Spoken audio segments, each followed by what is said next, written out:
Yeah, because I didn't choose to be a kickboxer. Yeah, no thank you. We had this conversation about 8 years ago in the red pill community, and I'm a science guy, and so this led to that guy involved in biosciences. I'm not exactly sure what his degree was in. He was some PhD guy. He went and did some research paper that was correlated with this because I'm not exactly certain if he just didn't know that I was interested in the actual science on this, or if it was because he just didn't know or something like that. I'm not exactly certain how that played out, but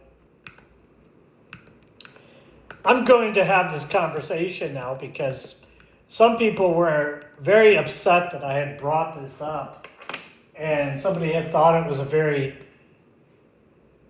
sexist or misogynistic or mean spirited. And honestly, I don't care if you think this is misogynistic. If you find this conversation misogynistic, then you're probably not very intelligent in the first place. And I'm not offended that you find it misogynistic. And this goes back to the conversation that somebody had about the proverbial penis sizing contest or the colloquial dick sizing contest. And the reason why this is a conversation is because some guy, I think his name is Matt Best, he's some dude in Texas, told me I didn't have a penis. And I disagreed fervently because obviously I do. He's probably seen it because I do recall sending him a picture of it to prove to him that I do have a penis indeed. And yes, I'm sure he probably laughed about it because he's got, this ginormous Native American penis that's not his. But hey, I'm not the guy to judge a man in his bedroom antics with his boyfriend and girlfriend. I'm not going to judge you because I don't fly a little bird. And I also don't have friends that work at Netflix because Prime doesn't like me. And I don't care.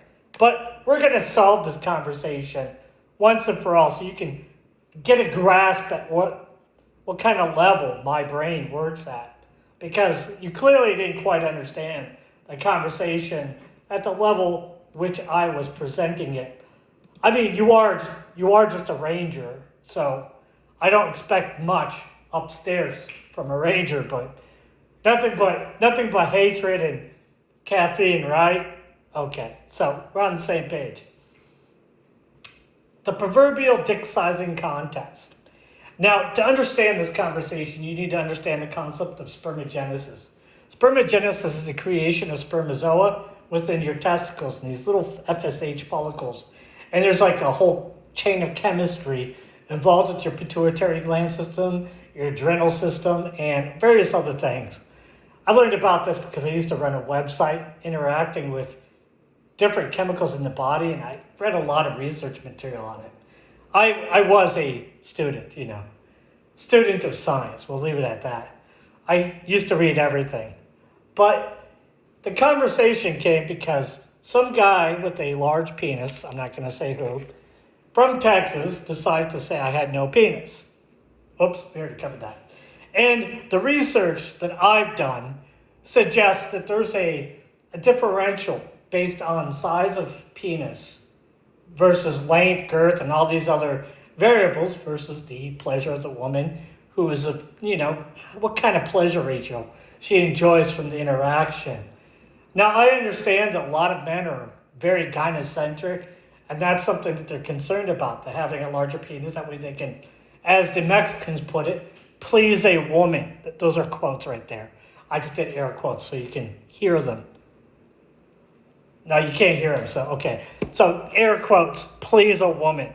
And I laughed at the idea because I thought it was funny that a Mexican would think that way. And the reason why I thought it was funny that a Mexican thought that way is because, it's just not that kind of conversation. Because on a highbrow,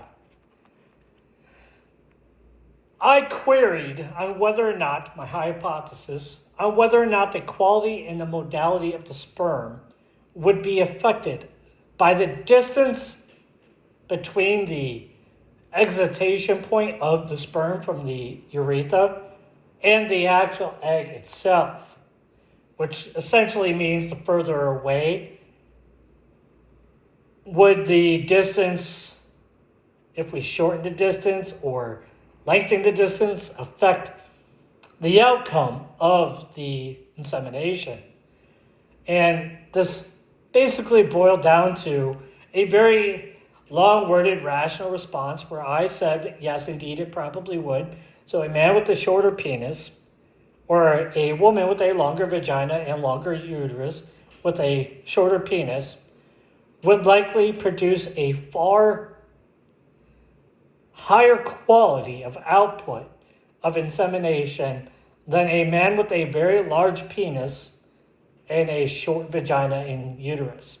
And the reason being is that the sperm, when it leaves the urethra, has to swim both through the semen, which negates all the acidity within the vagina and the uterus, all the way into where the egg would be doing whatever it is actually doing.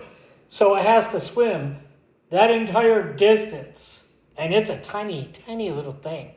Tiny little thing. That's like a marathon, basically, for the for the sperm itself.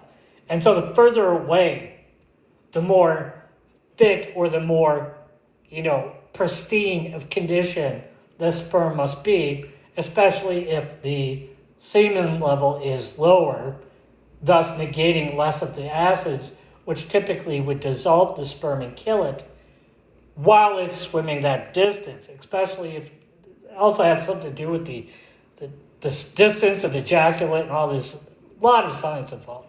It's a lot of math involved, the probability and distribution.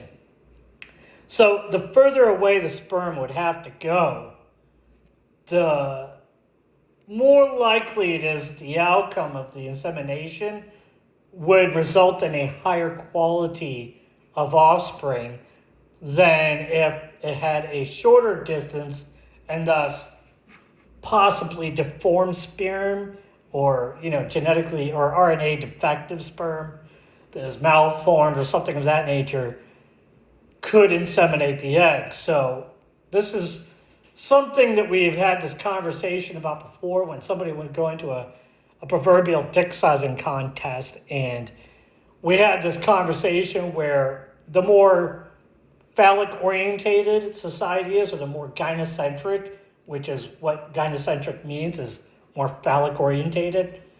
More phallic orientated or gynocentric the society tends to be, the higher the birth defect rate tends to be. And I was wondering if we could examine through historical cultural trends the actual validity of this hypothesis that I had by examining the quality of the human, or rather this culture of their society and the athleticism of that era or any particular era with the level of gynocentrism or level of phallicity or phallic worship that there tends to be, because phallic worship and gynocentrism are the same thing.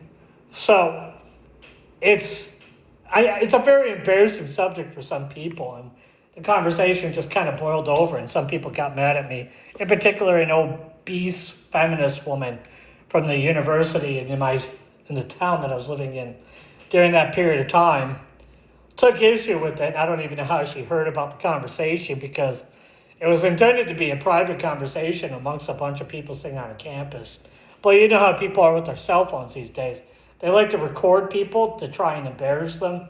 So I'm not embarrassed about this conversation. I think it was a very valid line of inquiry, and I wasn't worried about my penis length or size or girth to be able to please a 6-foot-something obese girl, because I'm not interested in the first place. And I'm not gynocentric. I'm not gynocentric. I don't exist to please women in any kind of way, shape, or form. I exist because I do. I exist because my parents, copulated, and a bunch of other factors, not to please some angry feminist women. I don't care what your rank or your status in your make-believe land actually is. I don't care. And yes, your government is make-believe land. Let me assure you. It is make-believe land. It only exists because other people like to go around pretending that it exists. It's make-believe land. I don't think a society that lets people in government violate the law openly is a society that believes in the government at all. So obviously, neither do you believe that any of that stuff's real. You obviously are fully aware that it's make-believe land, and your position in government it's fake, just like your merit is fake and everything else is fake. It's all make-believe land for you. Because if you don't comply with the laws when you're in government, you clearly don't believe in the government itself, and it's make-believe land. Everybody around you should treat you exactly the same. You're a clown, do you understand?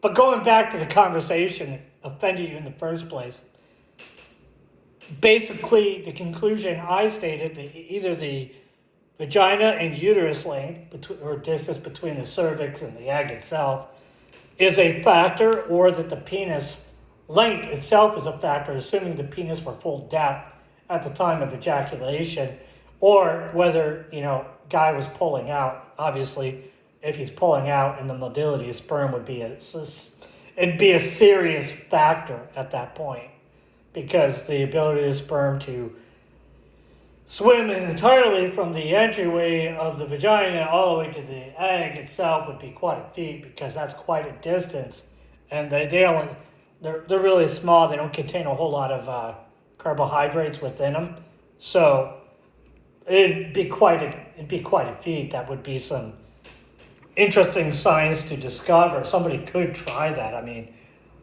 I'm not suggesting somebody should do that in a laboratory, because I don't think that's something they should do.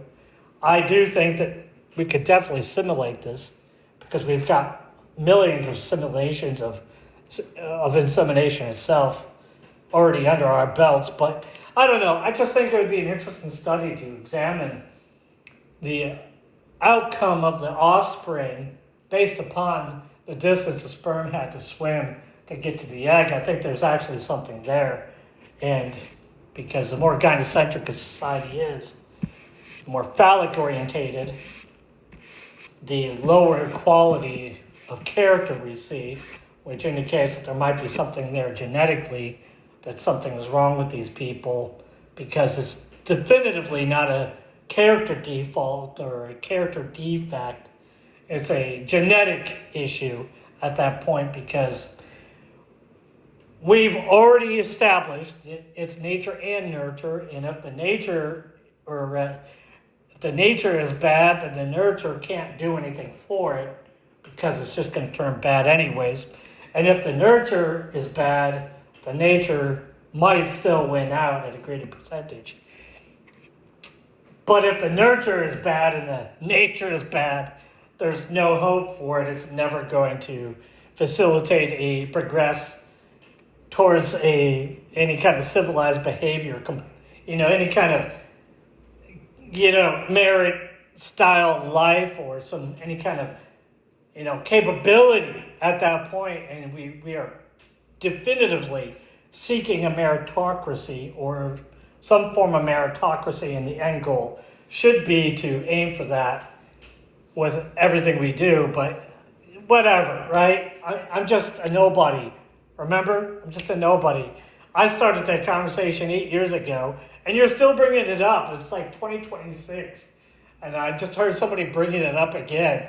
I'm a little surprised that somebody brought it up again.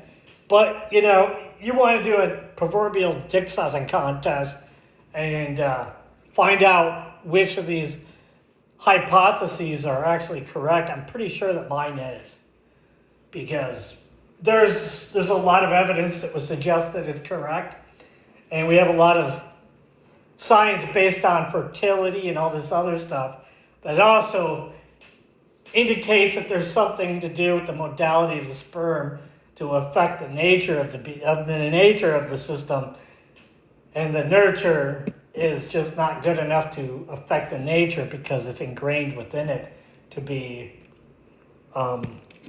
shall we say, lackadaisical, or effectively incompetent or anything of that nature. Because I mean, we already understand that certain things are inherently genetic. Like, I'm not trying to bash on the schizophrenics, but schizophrenia, I'm not trying to be rude to them. I've met a few of them. They're actually pretty nice people. Schizophrenia is a genetic condition that we can scan for. We can detect it genetically. And unfortunately, it's a thing. It's real. It's a real disease. It's a genetic condition that we can't do anything about it. Maybe there's some gene therapy we'll figure out eventually to help resolve it. But I'm not in that field. I don't know anything about that kind of stuff. I would just assume a machine learning algorithm eventually would be able to figure it out. But, I'm not in that. So that's not my field, my discipline. So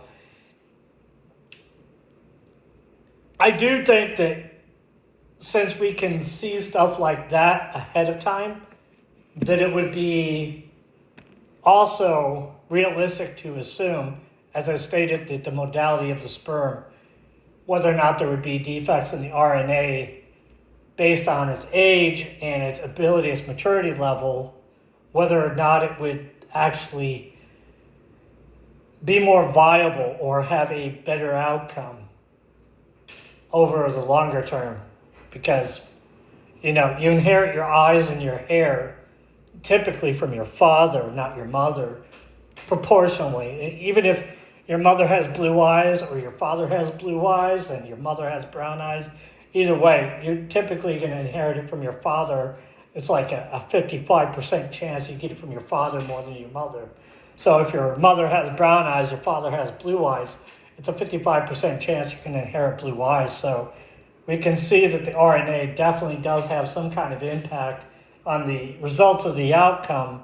And also this might have some results, or rather impact the results of, say, your serotonin receptors, your axials, basically your entire makeup and profile of your central nervous system, how well developed your brain becomes, whether or not your stem cells permeate regularly or sufficiently, whether or not you have cleft palate, whether or not you have just a numerous different side effects. Like if you're born with innate depression or something of that nature, where your dopamine levels are too low chronically.